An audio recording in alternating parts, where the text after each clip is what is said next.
নমস্কার বন্ধুরা, আমি রুমি। তোমাদের সবাইকে আমার কুকিং চ্যানেলে স্বাগত।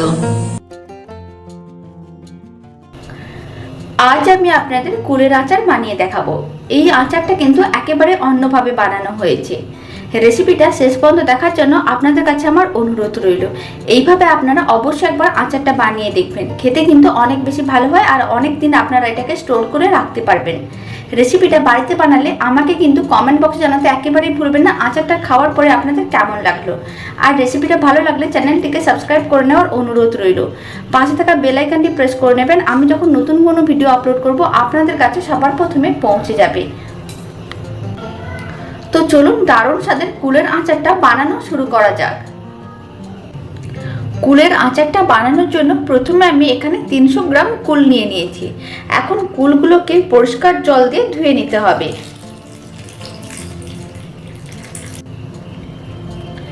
এইভাবে খুব ভালো করে কুলগুলোকে ধুয়ে নিতে হবে।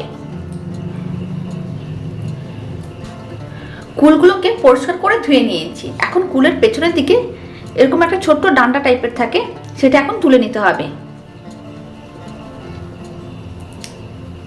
তুলে আমি আরেকটা বাটিতে করে রেখে দিচ্ছি।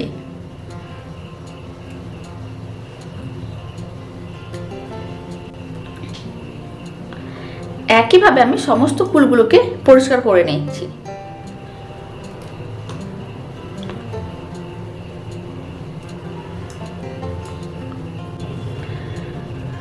সমস্ত কুলগুলোকে খুব ভালো করে পরিষ্কার করে নিয়েছি। এখন আমি কুলের আচারটা বানিয়ে নেব।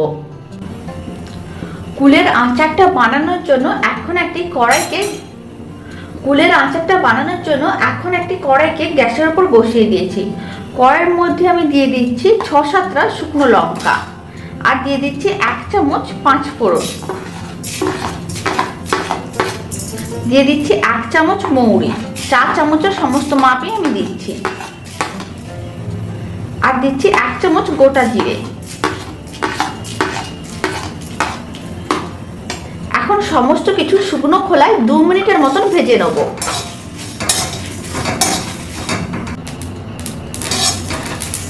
2 মিনিটের মতন শুকনো খোলায় ভেজে নিয়েছি। আপনারা দেখুন কালারটাও কিন্তু হালকা লাল লাল হয়ে গেছে। এখন এইগুলোকে আমি একটা প্লেটে নামিয়ে নিচ্ছি, তারপর ঠান্ডা করে মিক্সিতে গুঁড়ো করে নিতে হবে। আর মশলাগুলো গুঁড়ো করার সময় কিন্তু খুব বেশি পাউডার করা যাবে না, একটু দানা দানা থাকবে এরকম গুঁড়ো করে নিতে হবে, তাহলে আচারটা খেতে অনেক বেশি ভালো লাগবে। মশলাগুলোকে আমি একটা প্লেটে নিয়ে নিয়েছিলাম, ঠান্ডা হয়ে গেছে। এখন মশলাগুলোকে মিক্সির মধ্যে নিয়ে নিতে হবে।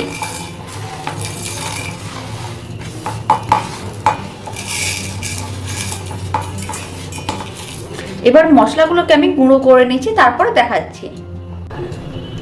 মশলাগুলোকে আমি ভালো করে গুঁড়ো করে নিয়েছি। আপনারা দেখুন ঠিক এরকম করে গুঁড়ো করে নিতে হবে, একেবারে পাউডার করা যাবে না।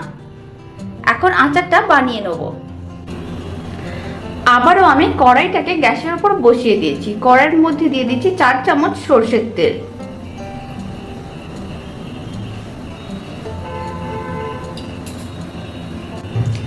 আর এই তেলের মধ্যে দিয়ে দিচ্ছি 1/2 চামচ লবণ। এখন লবণটাকে তেলের সঙ্গে ভালো করে মিশিয়ে নিতে হবে। ভালো করে মেশানো হয়ে গেছে। এখন যেই কুলগুলোকে আমি পরিষ্কার করে রেখেছি সেই কুলগুলোকে দিয়ে দেবো।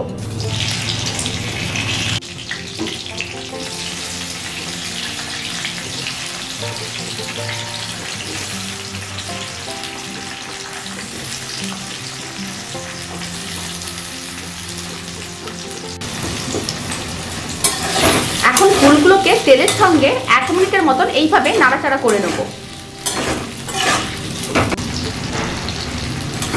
কুলগুলোকে 1 মিনিটের মতন নাড়াচাড়া করে নিয়েছি। এখন আমি দিয়ে দিচ্ছি এর মধ্যে 200 গ্রাম গুড়ের বাতাসা।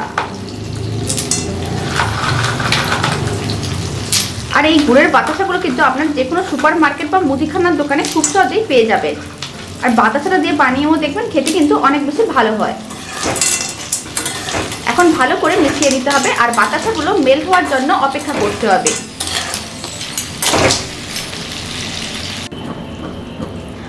এখন আমি আপনাদের 5 মিনিট পরে দেখাচ্ছি। আপনারা দেখুন বাতাসাগুলো কিন্তু মেল্ট হয়ে গেছে। ফ্লেমটা কিন্তু এই সময় আমি একেবারেই লোতে রেখেছিলাম। এখন এইভাবে আচারটাকে বানিয়ে নিতে হবে। আর আর এইভাবে আচারটা বানালে আপনারা বছরের পর বছর এই আচারটাকে সংরক্ষণ করে রাখতে পারবেন। আমি এখানে অল্প পরিমাণ কুল নিয়ে দেখাচ্ছি, আপনারা চাইলে বেশি কুল দিয়ে এইভাবে আচারটা বানিয়ে দেখতে পারেন। এখন আমি এর মধ্যে দিয়ে দিচ্ছি ভাজা মশলাগুলো, যে গুঁড়ো করে রেখেছিলাম সেই গুঁড়োগুলো এখন দিয়ে দিচ্ছি। আবারও খুব ভালো করে মিশিয়ে নিতে হবে।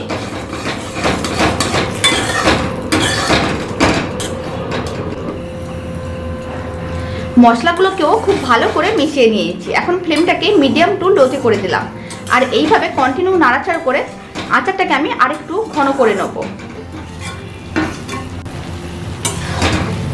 আর এই সময় কুলগুলোকে এইভাবে একটু ফাটিয়ে দিতে হবে। এখন আমি আপনাদের আবারও 5 মিনিট পরে দেখাচ্ছি। আপনারা দেখুন আচারের কালারটা অনেকটা কিন্তু চেঞ্জ হয়ে গেছে, আর মিশ্রণটাও অনেকটা ঘন হয়ে গেছে। আচারটা কিন্তু একেবারেই রেডি হয়ে গেছে। ফ্লেমটাকে অফ করে দিচ্ছি। এইভাবে আপনারা অবশ্যই একবার কুলের আচারটা বানিয়ে দেখবেন, খেতে কিন্তু অনেক বেশি ভালো হয়। আর রেসিপিটা আপনারা বাড়িতে বানালে আমাকে কিন্তু কমেন্ট বক্সে জানাতে একেবারেই ভুলবেন না। আচারটা খেয়ে আপনাদের কেমন লাগলো, ভালো লাগলে চ্যানেলটিকে অবশ্যই সাবস্ক্রাইব করে নেবেন। এখন আচারটাকে আমি কড়াই থেকে নামিয়ে নিচ্ছি। আচারটা রাখার জন্য আমি এরকম একটি কাঁচের টিফিন বক্স নিয়ে নিয়েছি। আর আচারটাকে আপনারা অবশ্যই ঠান্ডা করে কাঁচের বয়ামের মধ্যে রেখে দেবেন, তাহলে অনেক দিন ভালো থাকবে। এখন আচারটাকে এই কাঁচের টিফিন বক্সটার মধ্যে ঢেলে নিচ্ছি।